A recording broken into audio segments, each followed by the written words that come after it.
मित्र हो, आचार्य अत्रे म्हटलं की आपल्या डोळ्यासमोर येतात घणाघाती वक्तृत्व, परखड लेखणी, खुमासदार विनोद आणि महाराष्ट्राच्या मनावर अधिराज्य गाजवणारे एक अष्टपैलू व्यक्तिमत्व. पण अत्रे केवळ विनोद करणारे किंवा राजकीय भाषण करणारे व्यक्ती नव्हते. जीवनाकडे कसं पाहावं, माणसाकडून काय शिकावं आणि आयुष्याचा प्रत्येक अनुभव कसा स्वीकारावा याची एक वेगळी दृष्टी त्यांच्या लेखनातून आपल्याला मिळते. आज आपण आचार्य अत्र्यांच्या लेखनातून समोर येणारे 5 प्रेरणादायी विचार जाणून घेणार आहोत. विचार पहिला, जीवनाबद्दल कृतज्ञ राहा. आचार्य अत्र्यांच्या कऱ्हेचे पाणीच्या प्रस्तावनेतील एक अतिशय सुंदर विचार आहे. जीवनाशी मी कृतज्ञ आहे, कारण माझे त्याने कोणतेही लाड पुरवण्याचे बाकी ठेवले नाहीत. या एका वाक्यात अत्र्यांची संपूर्ण जीवनदृष्टी दिसते. त्यांच्या आयुष्यात दारिद्र्यही आलं, श्रीमंतीही अनुभवली, संघर्षही केला, यशही मिळवलं. पण त्यांनी फक्त सुखद अनुभवाचीच आठवण ठेवली नाही. आयुष्यात जे काही मिळालं, जे काही अनुभवलं, त्या प्रत्येक अनुभवाबद्दल त्यांनी जीवनाचे आभार मानले. आज आपण मात्र एखादी अडचण आली की विचारतो, हे माझ्याच वाट्याला का? अत्र्यांचा विचार आपल्याला सांगतो, अडचण आली तरी त्यातून शिकता येतं, अपयश आलं तरी त्यातून अनुभव मिळतो आणि संघर्ष आला तरी त्यातून माणूस घडतो. म्हणून आयुष्याने आपल्याला काय दिलं याचीच मोजदाद करू नका, आयुष्याने आपल्याला काय शिकवलं हेही पहा. विचार दुसरा, जिज्ञासा जिवंत ठेवा. अत्र्यांचा मी कसा झालो या आत्मचरित्रात्मक लेखनात जीवनाबद्दलचा त्यांचा एक अत्यंत सुंदर दृष्टिकोन दिसतो. ते म्हणतात, आयुष्यातील प्रत्येक गोष्टीबद्दल मला जिज्ञासा आहे आणि पुढे ते जीवनात डोकवण्याची आपली उत्सुकता व्यक्त करतात.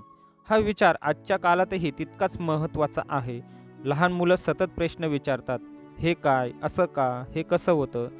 पण आपण मोठे झाल्यावर प्रश्न विचारणं कमी होतं आणि तिथूनच शिकण्याची प्रक्रियाही हळूहळू कमी होते. अत्र्यांच्या व्यक्तिमत्वात मात्र ही जिज्ञासा कायम राहिली.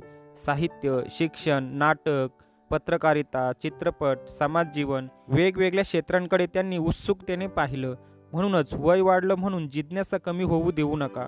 नवीन गोष्टी शिका, प्रश्न विचारा, निरीक्षण करा, कारण जिज्ञासा जिवंत असेल तर शिकण्याची प्रक्रिया कधीच थांबत नाही.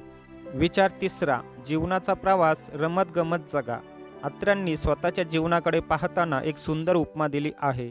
ते म्हणतात, लहान मूल शाळेत जसे रमत गमत जाते तसा मी आयुष्यातून रमत गमत चाललो आहे. किती साधा पण किती मोठा विचार. आज आपण सतत धावत आहोत. पैशासाठी धावतो, यशासाठी धावतोय, इतरांपेक्षा पुढे जाण्यासाठी धावतोय. पण या धावपळीत आपण जगणंच विसरतो. अत्र्यांचा विचार आपल्याला थांबून विचार करायला लावतो. जीवन हा फक्त अंतिम ध्येय गाठण्याचा प्रवास नाही. प्रवासात भेटणाऱ्या माणसांचा, अनुभवांचा आणि छोट्या छोट्या आनंदांचा आस्वाद घेणंही तितकंच महत्त्वाचं आहे. म्हणून ध्येय ठेवा, प्रगती करा, पण प्रवासाचा आनंदही घ्या. कारण शेवटी फक्त कुठे पोचलात हे महत्त्वाचं नसतं, तिथपर्यंतचा प्रवास कसा केला हेही महत्त्वाचं असतं. विचार चौथा, माणसातील गुण ओळखा. अत्र्यांच्या व्यक्तिमत्वाचा हा महत्त्वाचा पैलू म्हणजे त्यांची माणसाकडे पाहण्याची दृष्टी. त्यांच्याशी संबंधित लेखनात एक विचार वारंवार उद्धृत केला जातो, मी गुणांचा पूजक आहे.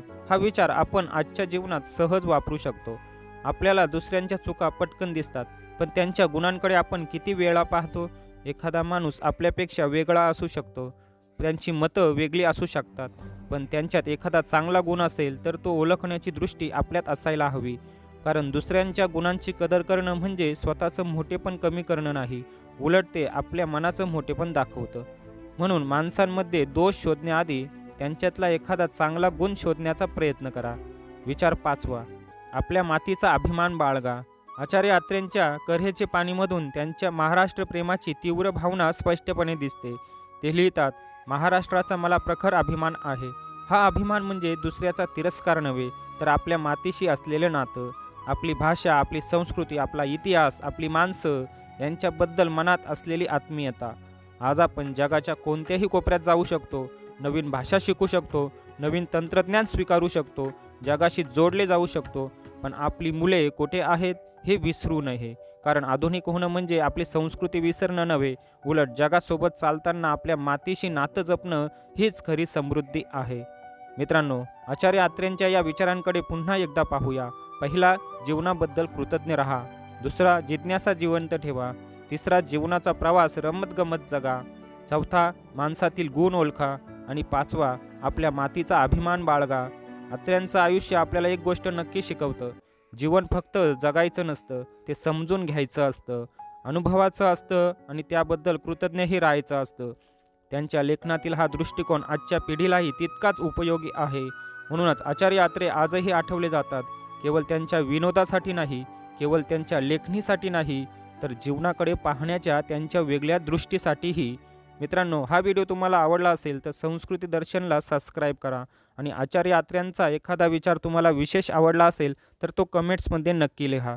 पुन्हा भेटूया अशाच एका प्रेरणादायी विषयासह. धन्यवाद.